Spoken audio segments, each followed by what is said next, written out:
I'm 42 years old, and I've been the black sheep of my family for as long as I can remember. My name is Harper Mitchell, and I'm the middle child point two older sisters, Meredith, 8 years older, and Caroline, 10 years older. My parents, Richard and Eleanor, have spent my entire life making it abundantly clear that I was an accident. Not in those exact words, but in the way they looked at me. The way they handed down hand-me-downs that had already been handed down twice. The way they paid for my sister's weddings and gave me a check for $300 when I eloped at City Hall. I got used to it. You learn to stop wanting things from people who've already decided you don't deserve them. What I didn't get used to was my sister's entitlement. We're sitting at my parents' lake house in the Adirondacks. It's July, and the humidity is so thick you could chew it. I bought this place 3 years ago, quietly, without telling anyone. I told my parents they could use it whenever they wanted. They're retired, they love the lake, and I wanted to do something nice for them. The catch, which I didn't realize at the time, is that they apparently includes my sisters and their families. Meredith is lounging on the deck, her feet propped up on a wicker ottoman that I paid $600 for. Her husband, Derek, is manning the grill with a beer in one hand and a spatula in the other. He's the kind of guy who thinks owning a Ram truck with a custom decal makes him a personality. Caroline is inside with her husband, Vincent, trying to get the Wi-Fi to work. She's already complained 3 times about the signal strength. I want to tell her that the Wi-Fi is fine when you're not streaming 4 devices simultaneously, but I've learned that certain battles aren't worth fighting. My husband, Ethan, is on the dock with our daughter, Lily. She's 6, and she's been catching tadpoles all morning. Ethan's the only reason I still come to these gatherings. He's patient, kind, and somehow immune to the chaos that is my family. Harper, can you grab more charcoal? Derek calls from the grill. I'm in the middle of fixing the patio umbrella, which somehow got bent out of shape last week. I don't even want to know how. I'll get it in a minute, I say. You always say that. I stop what I'm doing. Excuse me? Derek shrugs, the kind of shrug that says he's not going to apologize. I'm just saying, maybe you could help out once in a while. It's not like you paid for the place. I feel my jaw tighten, actually. Harper, don't start.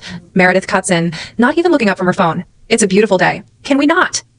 I don't say anything. I've learned that silence is easier than confrontation. But something inside me is building, slowly, like pressure behind a dam. The kids are splashing in the pool. My nephews, Meredith's boys, ages 10 and 12, are doing cannonballs and screaming. Lily is on the dock with Ethan, still hunting for tadpoles. She's holding a jar full of pond water, careful as anything. Then I see them. The boys have stopped splashing. They're looking at me, and they're whispering to each other in a way that makes my stomach tighten.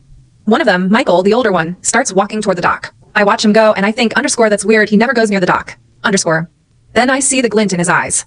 It happens too fast for me to process. Michael runs past me, bumps into Ethan, and reaches for Lily's jar. She stumbles backward, her feet sliding on the wet wood. The jar tilts, water spills. The boys are already laughing. And then I notice it. My phone is on the deck chair. The one I've been using to take pictures of Lily. The one Ethan bought me for my birthday last month. Michael's eyes dart toward it. He's not just trying to knock Lily over. He's aiming for the phone. I don't think. I move. My hand shoots out, catching Michael's arm just as he lunges. He's heavier than I expect, but I'm angry, and that anger has current. I yank him sideways, and his momentum carries him past the chair, past the phone, and directly into the pool. He hits the water with a splash that soaks everyone within 10 feet. His brother laughs. Ethan's pulling Lily back. I'm standing there, breathing hard, holding my phone in my hand. What the hell, Harper? Derek is off the grill now, towel in hand. Michael, you okay? Michael surfaces, sputtering. I just slipped. He didn't slip, I say. He was going for my phone. He was going to knock Lily into the water. Meredith is standing now, her face all outrage. That's ridiculous. Michael's a good kid. He would never. I saw what I saw. You're always seeing things, always making yourself the victim. The words hit like a slap. I've heard them before. Heard them so many times I started to believe them. Ethan is beside me now. Harper, let's just go inside. This isn't worth it. But I'm not moving. I'm still holding the phone, still staring at my sister, and something in me has snapped open. This house, I say, and my voice is louder than I intended, is mine. Meredith blinks. What? I bought this house 3 years ago. The deed is in my name. I let Mom and Dad use it, but it's mine. Caroline has appeared in the doorway now, Vincent behind her. Richard and Eleanor are hovering in the background, their expressions unreadable. That's not true, Caroline says slowly. Mom and Dad said they bought it. They said it was a retirement investment. I pull up the property records on my phone, holding it up for everyone to see. They're not on the deed. I'm the sole owner. I just didn't want to make a big deal about it. The silence is thick enough to cut with a knife. Meredith laughs, but it's hollow. So, you've been letting us think you're just wet. Some kind of charity case? You let us make jokes about you being the poor sister? I wanted to do something nice for Mom and Dad. I didn't think you'd find out this way. But you didn't tell us. You let us believe you were struggling. You let us. Caroline stops herself. Her face is tight. You're not the underdog, are you? You're just hiding. Dad, Meredith says, turning to Richard. Did you know about this? Richard's face is pale. We knew Harper owned it. She asked us to keep it private. You knew. Caroline's voice has risen to a shriek. And you let us pay for repairs? You let us pay for the paint job last summer? Those weren't repairs. I cut in. You were redecorating without asking me. You added a hot tub without my permission. You've been renting this place out on weekends. The accusation hangs in the air. Meredith's face goes from pale to red. We've never. Don't. I have receipts. I have emails from guests who said they booked through a family member named Caroline. Do you want to see them? Caroline takes a step back. I don't know what you're talking about. I'm talking about the fact that you've been using my house as an Airbnb for 2 years. Did I have the booking confirmations? Did I have the payment records? And I have a conversation you had with Mom about how to keep me from finding out. Eleanor steps forward. Harper, we were going to tell you. It was going to be a surprise. A surprise? I laugh. You were making money off my house without telling me, and you thought I'd just be grateful? The chaos that erupts is immediate. Everyone's shouting. Derek's telling me I'm a liar. Meredith is crying. Caroline is threatening to get a lawyer. And Michael has finally climbed out of the pool, dripping and looking very small. I grab my phone. I grab Ethan's hand. I grab Lily's. And I walk out. We drive back to the city in silence. Lily falls asleep in her car seat. Ethan doesn't ask what's wrong. He just reaches over and squeezes my hand. The next morning, I start making calls. First to my lawyer, then to the local police department in the Adirondacks. I want to secure the property. I tell the lawyer. I want to make sure nobody can access it without my permission. We can change the locks, put up cameras, and I can send a cease and desist to everyone involved. Good. 2 weeks later, I'm back at the house with a locksmith. The new door is heavy, industrial grade. The chain on the driveway gate is thick enough to hold a truck. I've installed motion sensing cameras on all 4 corners. I've changed the Wi-Fi password and the garage codes. I don't tell anyone what I've done. My phone starts ringing on Friday. Meredith, Caroline, my mother. They're calling in shifts, and they're not subtle about it. I don't understand why you're doing this, Meredith says when I finally pick up. She's using her wounded voice, the one she does when she wants something. I think you understand perfectly. You are using my property without permission. You are profiting from it. Harper, we needed the money. The boys have expenses. Derek's business hasn't been doing well. That's your problem, not mine. Can't you be reasonable? I hang up. 3 weeks later, I get a call from the alarm company. Ma'am, we've detected a possible security breach at your Adirondack property. What kind of breach? The driveway gate. It appears someone has cut the chain. I'm on the road in under an hour. I get there at dusk. The gate is hanging open. The chain is lying on the ground in 2 pieces, sheared clean through with what looks like a grinder. I pull into the driveway slowly. My cameras are angled in every direction, and I've been watching the feed from my phone, but seeing it in person is something else. The front door is open. I step inside, my phone recording everything. The living room is a mess. The couch has been moved. There's a cooler on the kitchen counter. Someone's sleeping bag is on the floor. And there, in the middle of it, are Vincent and Derek, standing over my coffee table, holding a crowbar like it's the most natural thing in the world. What the hell do you think you're doing? My voice is sharp, clear, and I'm holding the phone up so the cameras get everything. Vincent turns first. Harper, we can explain. I'm sure you can, but I'd rather hear it from the police. What? No. We just needed the place for a couple days. The kids were driving us crazy. We were going to have a guy's weekend. By breaking into my house. Derek sets down the crowbar. Look, we didn't know you'd make such a big deal about it. We thought you'd soften up. Soften up? I laugh. You cut through a chain. You broke into a property that you know belongs to me. You have no right to be here, and I've got everything on video. Vincent takes a step toward me. Put the phone down. I don't move. I'm not putting anything down. This is evidence. His face is losing color now. Harper, think about this. We're family. We don't need the police involved. You should have thought of that before you broke into my house. I'm out the door as the first siren wails. The police pull up in under 2 minutes. The officers take my statement, look at the evidence, and then they're reading Vincent and Derek their rights. The look on Vincent's face is everything. Shock, panic, a dawning understanding that the world doesn't work the way he thought it did. I'm in my car, watching them put handcuffs on my brothers-in-law, and I feel nothing but relief. Like I've been carrying a weight for years, and I just dropped it at the police station doors. 2 days later, my lawyer calls. The charges are going forward. They're facing criminal trespassing, criminal mischief, and attempted burglary, all misdemeanors, but still serious. They're looking at fines and possible jail time. Good. Your sisters are calling, and your parents. I figured. Do you want to talk to them? No. That's what I thought. I'll handle everything. I go to work. I teach my classes. I help Lily with her homework. I live my life in a way that has nothing to do with my sisters and everything to do with moving forward. But the calls keep coming, the texts, the emails. I can't ignore them forever, so I pick up one night my mother. Harper, please. The boys are in so much trouble. You have to help them. What do you want me to do? Drop the charges. Let them pay you back. They made a mistake, but they're family. Family doesn't cut through someone's gate and break into their house. Eleanor is silent for a long moment. Then, you've always been the difficult one, Harper. The one who holds grudges. The one who can't let things go. I laugh. I can't help it. Mom, I'm not the difficult one. I'm the one who finally learned to say no. And if saying no makes me difficult, then I'll be as difficult as I need to be. She doesn't have a response for that.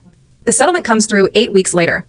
Vincent and Derek are both placed on probation, ordered to pay restitution totaling $7,500 for damages and legal costs, and sign a legal agreement that prohibits them from coming within 100 feet of my property, or me, for the next 5 years. I don't accept the apology that arrives in the form of an email from Meredith. I don't go to the holiday gathering at my parents' house. I don't respond to the birthday card my sisters send, which arrives with no return address and a generic love your family. I don't need their love. I needed their respect, and I finally realized that I'll never get one without forcing the other. At the 1-year mark, I drive back to the Adirondacks with Ethan and Lily. The new gate is in place. The cameras are still running. The house is quiet, clean, and mine. We sit on the deck as the sun sets over the lake. Lily is drawing with her sidewalk chalk. Ethan is cooking burgers on the grill. And I'm watching the sky turn gold and pink, thinking about the last time I was here, when everything fell apart, and in doing so, finally fell into place. You okay? Ethan asks. Better than okay. What do you want to do next? I look at the dock, at the water, at the family I actually chose instead of the one I got stuck with. I want to go swimming, and I want to take Lily out on the paddleboard, and I want to never let anyone make me feel small again. Ethan smiles. That sounds like a good plan. I don't think about my sisters that I don't think about the money. I don't think about anything except the next thing I'm going to do, the next choice I'm going to make, the next person I'm going to protect. Because I've spent half my life being invisible, and I'm done. The lake is cold when I step into it, but it feels good, clean, waking. Lily yells from the dock, "Mommy, come back." And I go back, because I always will, for the people who are worth it. My phone buzzes in the house. I don't check it. I let it ring. I've got bigger things to worry about now. The first call came at 6:47 a.m., the morning after the arrests. Meredith's voice was raw, shredded by tears. How could you do this to them? They're your brothers-in-law. They have children. Derek's mother is in the hospital. Vincent's boss is going to find out.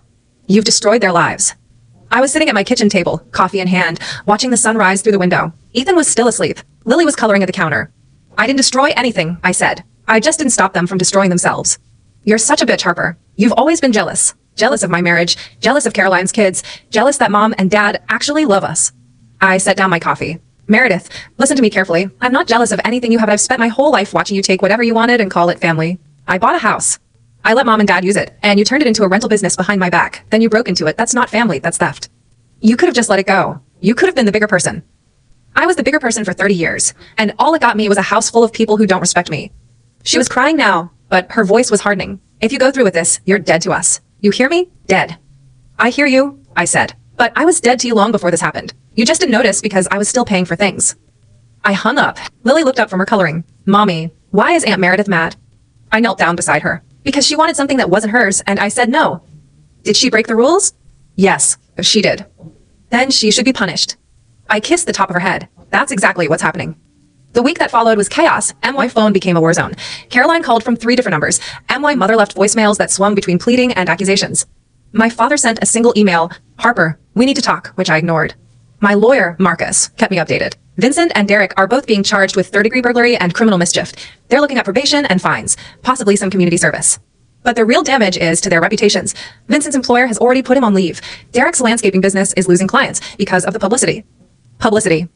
Your sisters are running a campaign. They're posting on social media about how you're a greedy sister who's destroying the family. They've even started a GoFundMe for legal fees. It's got about $200. I laughed. That's pathetic. It's also actionable. Defamation, possibly. Do you want to pursue it? No. Let them dig their own hole. I just want the house secured and the legal agreement signed. There's a complication. I felt my stomach tighten. What? Your sisters have produced a document claiming that your parents gave them permission to use the property for family purposes and that you were aware and consented. They're trying to argue that the lease agreement was valid, even if you didn't sign it. My blood ran cold. That's a complete fabrication. I know, but they've got your mother's signature on it. Your mother says she thought it was a maintenance authorization form. She lied. I know, but we have to deal with it. The DA is looking into it. They want to know if your mother was complicit.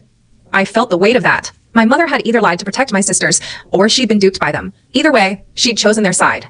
I need to talk to my mother, I said. I drove to my parents' house the next day. Eleanor opened the door, her face a mask of tight lines and forced calm.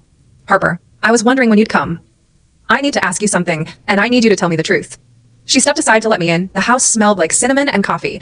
The same smells from my childhood, the same comfort I never quite felt. My father was in the living room, pretending to read the newspaper. I sat down across from my mother. Did you sign a document giving Meredith and Caroline permission to use the lake house? She looked down at her hands. They said it was for insurance purposes. They said you'd agreed. They lied to you, and you signed it without asking me. I didn't think it would matter. You always let them use the house anyway. No, I didn't. I let you use the house. They took it without asking. Eleanor's face reddened. They're your sisters, Harper. They needed the money. You don't understand what it's like to have to support a family on a teacher's salary. I understand exactly what it's like, Mom. I'm a teacher, and I manage my budget without stealing from anyone. My father set down the newspaper. Harper, we're not here to fight. We're here to fix this. Can't you just drop the charges, and we can all move on? And what about the house? What about the money they made off it? We'll pay you back. We have some savings. Not much, but... Dad, I don't want your savings. I want you to stop treating them like they're the only children who matter. I want you to admit that you've been wrong. My father's face went pale. That's not fair. Fair. You've spent my entire life choosing them. Every birthday, every holiday, every single time I needed something, you were busy with their emergencies. And now they're in trouble, and you're asking me to bail them out instead of making them face the consequences. Eleanor started crying. You don't know how much we love you, Harper. We didn't know how to show it. Then show it now. Tell Meredith and Caroline to stop lying. Tell them to accept responsibility. Tell them to stay away from me and my property. My mother looked at my father. He looked at the floor. We'll try, he said finally. Trying isn't enough. I left without a hug. I didn't want one. 2 weeks later, the case went to pretrial. Vincent and Derek, accompanied by their lawyers, sat across from me in a bland conference room at the county courthouse. Meredith and Caroline were in the hall, forbidden from entering because they'd already tried to intimidate a witness, which turned out to be my neighbor, who'd seen them on the property the week before the break-in. Vincent looked like he hadn't slept in days. Derek was pale and jittery. We're willing to settle, Vincent's lawyer said. My client has agreed to pay full restitution for damages and to sign a no-contact agreement with your client. He'll also accept a period of probation with community service. What about the felony charges? I asked. They'll be reduced to misdemeanors if he complies with all terms. I looked at Vincent. You broke into my house with a crowbar. You cut my gate chain. You scared my family. And you still think you're the victim here. Vincent couldn't meet my eyes. I made a mistake. I'm sorry. You're sorry because you got caught. Derek's lawyer jumped in. Mr. Mitchell's situation is similar. He's willing to accept responsibility. I turned to Marcus. What's the total restitution? $7,500 plus legal fees. They've agreed to pay within 60 days. And the no-contact agreement? 5 years. Covers you, Ethan, and Lily. They can't come within 100 feet of any property you own or rent, and they can't contact you through any means. I nodded. I'll accept that. Meredith burst through the doors when she heard the verdict. You're selling them out for $7,000? That's nothing to you. You could buy them off with the change in your pocket. Meredith, get out of here, the judge warned. No. She's going to hear this. Harper, you're not just ruining their lives. You're ruining our family. You're destroying everything Mom and Dad built. I hope you're happy. I stood up. I'm happy that I'm finally not pretending anymore. I'm happy that I don't have to spend another minute trying to earn your approval. And I'm happy that my daughter is going to grow up knowing that you don't owe anyone anything just because they share your blood. Meredith's face crumpled. For 1 second, I saw something behind her rage, something like regret, or maybe just the first flicker of recognition that she had been wrong. Then it was gone. She turned and walked away. Caroline didn't say a word. She just stared at me, her eyes hollow and cold. The agreement was signed. The check was delivered, in cash, in an envelope from a bank account that I knew Meredith had opened just to hide the transaction. I deposited it and donated it to a local women's shelter, that I didn't need the money, that I needed the principal. The no-contact agreement went into effect immediately for the next 5 years. Vincent and Derek couldn't come near me or my family. They couldn't call, text, email, or send carrier pigeons. They couldn't even show up at the grocery store if I was there. It was excessive. It was also exactly what I needed. The first Thanksgiving after the settlement, I didn't go to my parents' house, and I spent it with Ethan's family, his mother, his stepfather, his sister, and her husband. They were warm, welcoming, and they didn't ask me to explain anything. Lily made place cards for everyone. She drew a turkey on mine that looked more like a chicken with a crown. You're the queen, she said. That's right. I agreed. The queen of saying no. After dinner, my mother called. I let it go to voicemail. She left a long message, her voice tremulous and raw. She said they miss me. She said my father was having trouble sleeping. She said they'd made mistakes and they were trying to get better. She didn't mention Meredith or Caroline. She didn't mention the house. She just said, I hope you had a good holiday. We love you. I listened to the message twice. Then I deleted it. 1 month later, I got a call from a woman named Diane, someone who claims to be a family friend of my sister's. Harper, I don't know you, but I've seen everything that's happened on social media. I wanted you to know that your sisters are struggling. Caroline's husband lost his job, and Meredith had to sell her car. They can barely afford their rent. Your parents have been helping them, but their retirement funds are almost gone. I felt a flicker of something, pity, maybe, but it was small. That's not my problem, I said. I know, she said, but I thought you should know. Sometimes people hurt others because they're in pain. Then they should get help. I can't fix them. I hung up. I didn't cry. I didn't feel guilty. I just felt clean, like I'd finally scrubbed off a layer of grime that had been there for decades. In February, my father had a minor heart attack. My mother called in a panic, crying, begging me to come to the hospital. I went, because despite everything, he was still my father. He was pale, attached to wires and monitors, looking smaller than I'd ever seen him. When I walked in, his face broke open. Harper. Hi, Dad. Thank you for coming. I didn't want you to die without saying goodbye. He laughed, a dry, brittle sound. That's fair. That's more than fair. We sat in silence for a long moment. Then he reached out his hand, and I took it. Your mother and I have been going to counseling, he said. The therapist says we have a lot of guilt, a lot of patterns we've never examined. I didn't say anything. She also said that if you ever wanted to join a session, we'd be open to it. No pressure. Just an invitation. I squeezed his hand. I'll think about it. I never meant to make you feel less than them, Harper. I didn't see it. I didn't want to see it. And by the time I realized what we'd done, it was too late. It's not too late, I said, but it's also not fixed. And it might never be fully fixed. But I'm willing to try if you're willing to stop asking me to be the one who bends. He nodded, his eyes wet. I can do that. I stayed for 2 hours, though we talked about nothing important, his favorite books, the garden he wanted to plant, the time I fell out of a tree when I was 12. IT wasn't a reconciliation. It was a beginning. When I left, I didn't go home. I drove to the lake house. The snow had melted, and the air was cold and sharp. The gate was closed. The cameras were blinking. The house was still and quiet, waiting for me. I sat on the deck and watched the sun set over the frozen lake. I thought about my sisters. I thought about my parents. I thought about the years of anger and silence and hurt. And I thought about how I'd finally drawn a line and how the line had held. Lily was going to grow up knowing that she could say no, that she could protect her boundaries. That blood didn't mean ownership. That was worth more than any house. I turned off my phone for the night. I poured myself a glass of wine, and I sat there in the silence, not lonely at all. The next morning, I drove back to the city. My mother called again, this time with good news. My father was going home. He'd need to take it easy, but he was going to live. I'm glad, Mom. Harper, I know we have a long way to go, but I want to try. We both want to try. Good, I said, because I'm not going anywhere, but I'm also not going back to the way things were. I understand. She did. I could hear it in her voice. For the first time in my life, she understood. I parked in front of my house. Lily was waiting on the front porch, waving. Ethan was behind her, holding a fresh cup of coffee. Mommy, she yelled, we're building a birdhouse. I hugged her tight. That sounds perfect. The rest of the year was quiet. My sisters kept their distance, legally required, but also, I suspected, finally running out of energy to fight.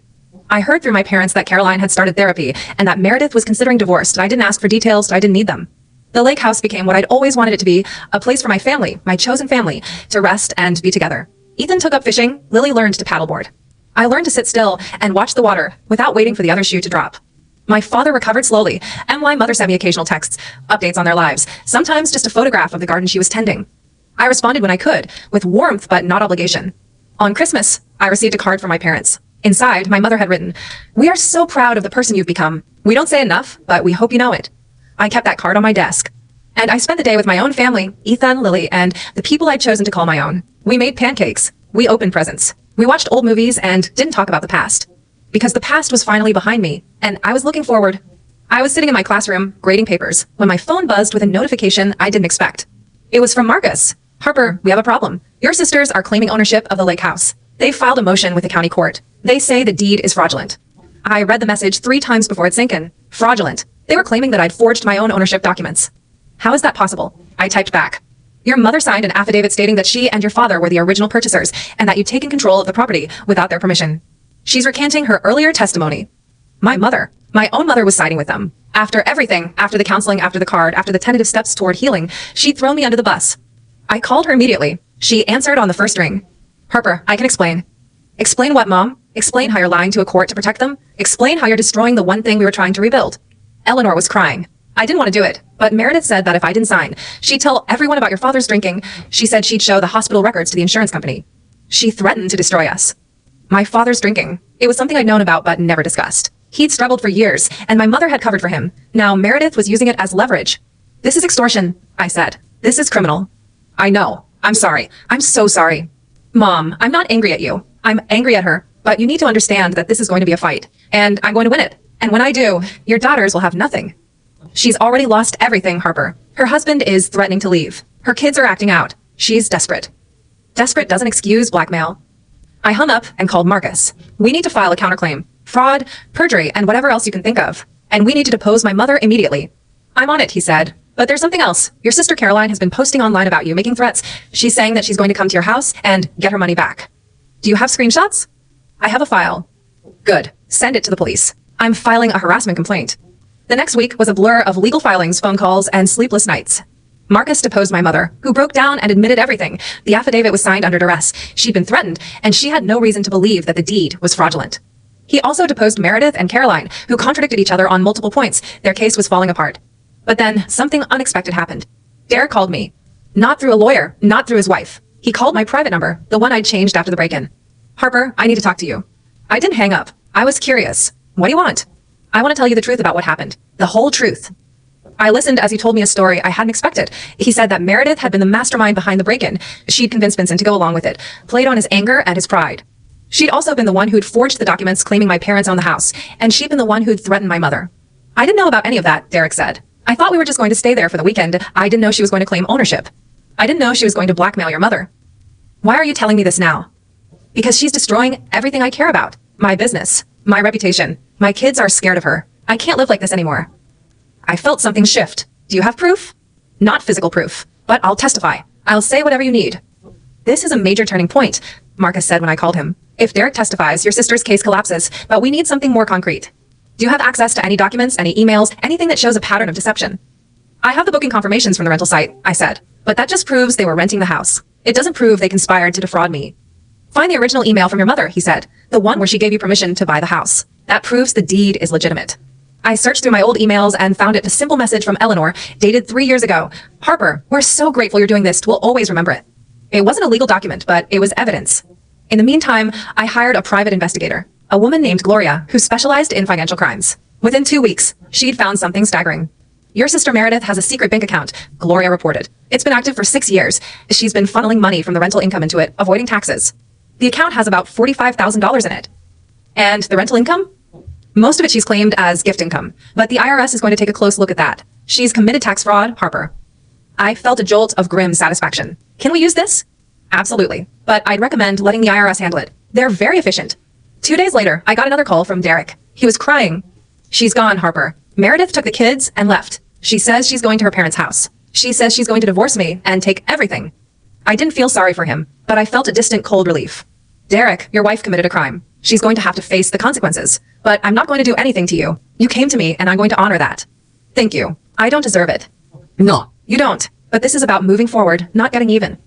When the trial finally came, it was quick. Meredith and Caroline were both found guilty of conspiracy to commit fraud. Caroline was sentenced to probation and community service.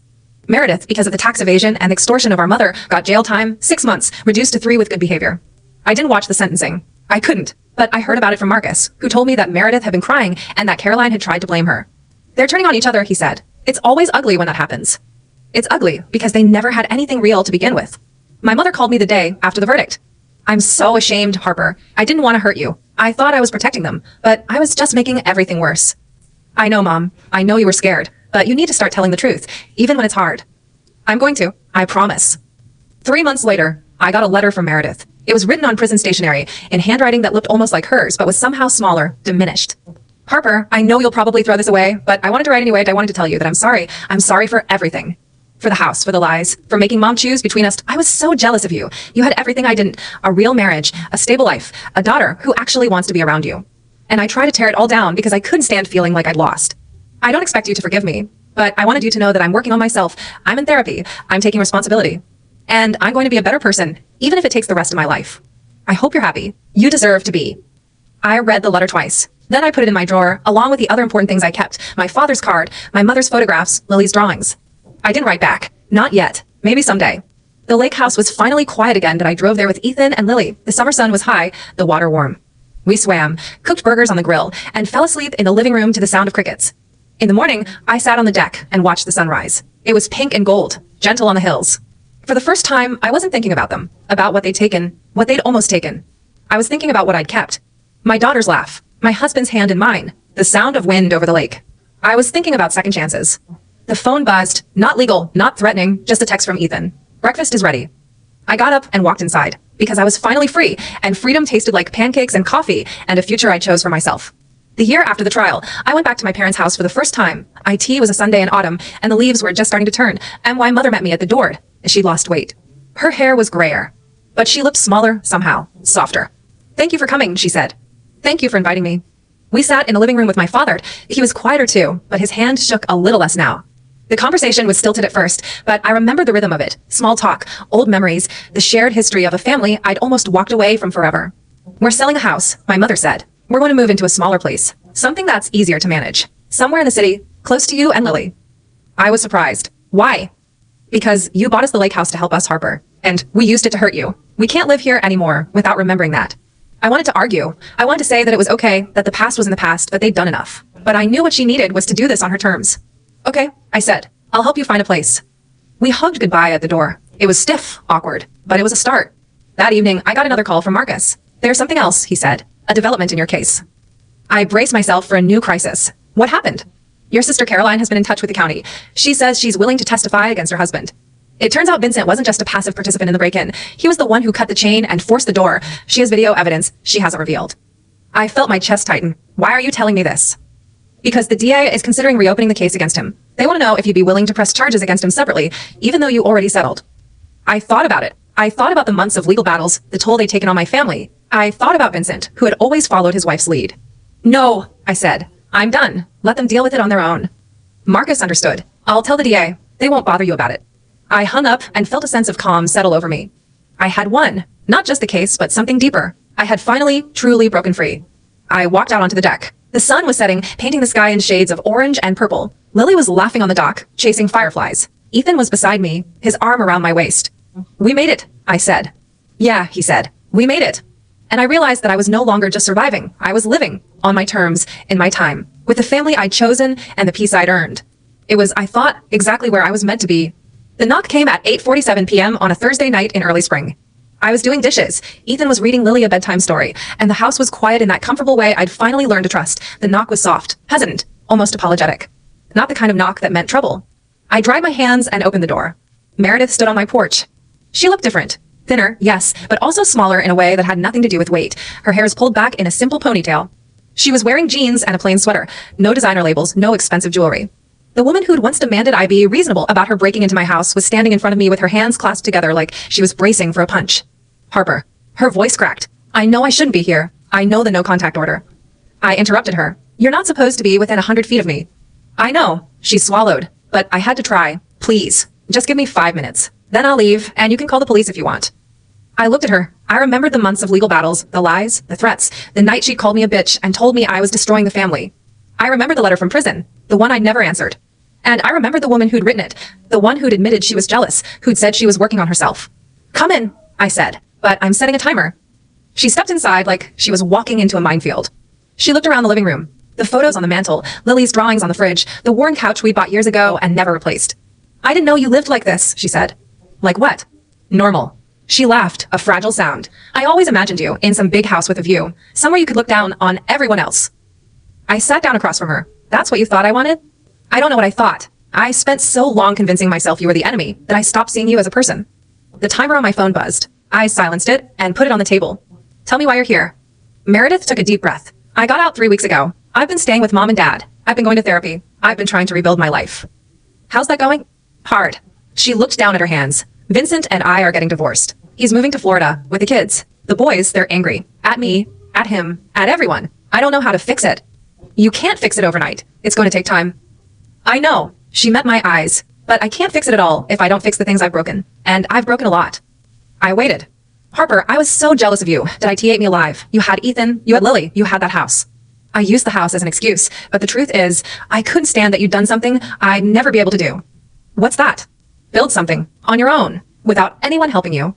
I thought about the years of hand-me-downs, the small apartments, the silent Christmas mornings when I'd watched my sisters open gifts I couldn't afford to buy. I thought about the way I'd learned to stand on my own because no one was going to hold me up. I didn't build it alone, I said. Ethan helped. Lily gave me a reason, but I did it by deciding I wasn't going to wait for permission. I'm trying to learn that, Meredith said. My therapist says I have to stop defining myself by what I can take from others. Your therapist sounds smart. She is. She also said I needed to apologize to you in person and not expect anything in return. She pulled something out of her pocket. A small box, wrapped in plain brown paper. This is for you. It's not much. I don't have much, but I wanted you to have it.